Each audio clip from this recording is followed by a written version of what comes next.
Ball tampering और player की the untold love story, जो कि प्यार है वो ख़त्म ही नहीं हो रहा है। चूँकि कल मैच में जिस तरीके से फ़खर ज़मान ने शाहिन शाह अफरीदी के बोलने पर बॉल टेम्परिंग की, तो ये एक उनके लिए पीएसएल में जो है कंट्रोवर्सी वाला लम्हा हो गया, क्योंकि शायद उन पर मिनिमम 1 मैच का बैन या 4 मैच का बैन लगे, जैसा आईसीसी का रूल्स है, उसके हिसाब से वो बॉल टेम्परिंग के केस पे उनको सज़ा मिलेगी। लेकिन बॉल टेम्परिंग जो है ये आज पहली बार नहीं हुई है, ये हमारे पुराने दिग्गजों से स्टार्ट हुई है। इसके ओपनिंग अगर मैं बैट्समैन की बात करूँ, ओपनिंग प्लेयर की बात करूँ तो वो वकार यूनुस हैं, जिन्होंने बॉल टेम्परिंग की शुरुआत की थी।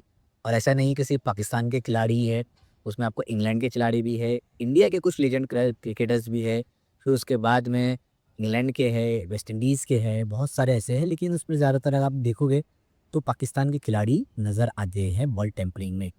के लिए अगर मैं शुरुआत करूँ कि इसके ओपनिंग प्लेयर कौन है, जिन्होंने इस बॉल टेम्परिंग की वर्ल्ड क्रिकेट हिस्ट्री में शुरुआत की, तो सबसे पहले जो पाकिस्तान के प्लेयर क्रिकेटर वकार यूनुस है, जिन्होंने सबसे पहले बॉल टेम्परिंग के केस में इन्वॉल्व हुए और उनको उस टाइम पर 1 मैच के लिए बैन कर दिया गया।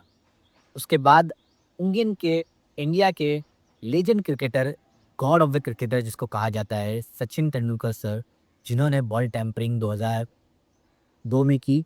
और वो 2002 में भी उन्होंने बस बॉल को रफ कर रहा, उनके हाथ में शायद कुछ था, 2 जेब से निकाल कर रफ कर रहे हैं कि ऐसे ही कुछ मामला था। तो जहाँ पर उन्होंने वो 2002 में, और उन्होंने बाद में एडमिट भी किया, और इस चीज़ को रिलेट करके उन्होंने बाद में एडमिट किया।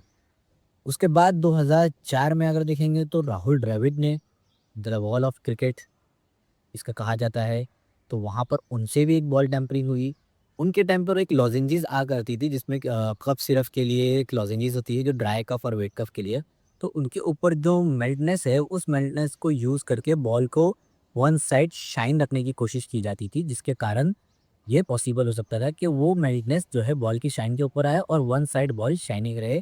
तो ये भी एक बॉल टेम्परिंग का केस में आता है। हालाँकि देखेंगे तो बॉल टेम्परिंग जो है वो ना कि अभी लास्ट बार की गई है, ना पहले लास्ट बार की गई थी, और ना आने वाले वक़्त में लास्ट बार की गई थी। बॉल टेम्परिंग हमेशा से होती हुई आई है, पहले भी होते हुए आई है, बीच में भी हुई है और आने वाले वक़्त में भी होगी। बस कुछ लोग कैमरे में पकड़े जाते हैं और कुछ लोग कैमरे में नहीं पकड़े जाते हैं, वरना बॉल टेम्परिंग करने की बहुत-सी वजूहात है। अगर आप देखेंगे तो बॉल को हैंड टू हैंड नहीं फेंकना, ज़्यादातर ग्राउंड पर फेंकना, 3-4 टप्पे में बॉल कीपर तक पहुँचना, मल्टीपल चीज़ें हैं बॉल टेम्परिंग की। लेकिन बस जो ऑन कैमरा आ जाते हैं उनको उस चीज़ की सज़ा मिल जाती है, और अंपायर्स का अगर ध्यान नहीं होता है तो ऐसी भी बहुत सारी चीज़ें होती है। इंग्लैंड के एक कैप्टन हैं माइकल ओवर्टन, साउथ अफ्रीका की सीरीज़ के खिलाफ वहाँ पर एक बॉल टेम्परिंग में पकड़े गए, पर इल्ज़ाम लगाया गया था कि उनकी जेब में जो थे मिट्टी थी, जो ग्राउंड की लोकल बाहर जो मिट्टी होती है वो मिट्टी थी, उन्होंने अपनी जेब में रखी थी ताकि बॉल को पुराना किया जा सके, और वो निकाल कर उसको बॉल को रफ कर रहे थे। तो और जब उनसे पूछा गया तो उन्होंने कहा कि भाई मेरा हाथ से ड्राई करने के लिए मैंने वो मिट्टी अपने जेब में रखी है। तो इस तरीके से भी बॉल टेम्परिंग की जाती है। एशेज़ सीरीज़ कमाल, जो दुनिया में सबसे मशहूर सीरीज़ के नाम से जानी जाती है, वहाँ पर मार्कस करके जो कैप्टन थे उस टाइम के, उन्होंने भी सेम लॉजेंसीज़ रखी थी, जो राहुल द्रविड़ वगैरह रखते थे। तो वहाँ पर उन्होंने भी उस लॉजेंसीज़ का इस्तेमाल करके, हालाँकि ये ऑन कैमरा साबित नहीं हुआ।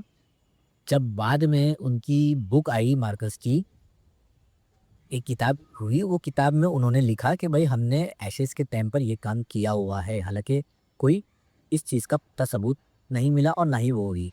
अगर उसके बाद देखेंगे तो इंज़मामुल हक, जिस पर बॉल टेम्परिंग का इल्ज़ाम लगाया गया, और इंज़मामुल हक ने पूरी टीम के साथ में मैच छोड़ कर चले गए।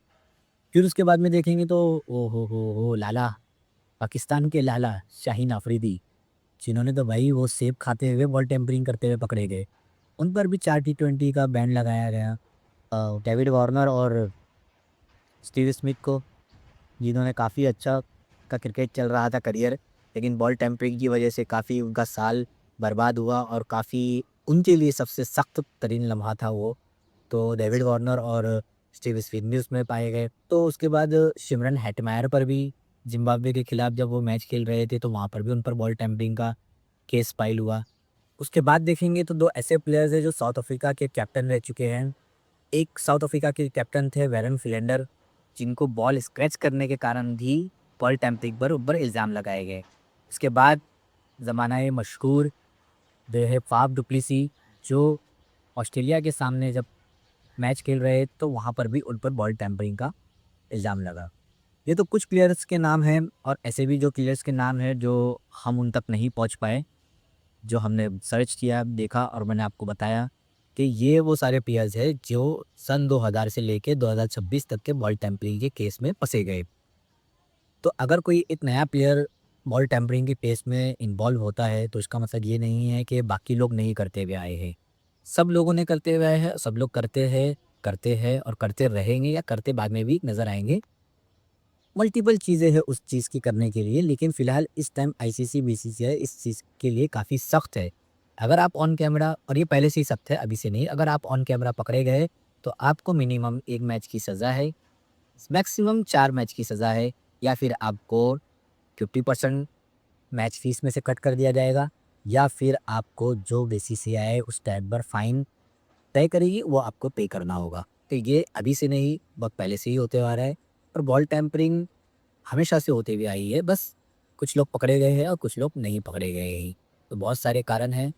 तो बॉल टेम्परिंग की ये कहानी आपको कैसी लगी? आप मुझे कमेंट में ज़रूर बताइए।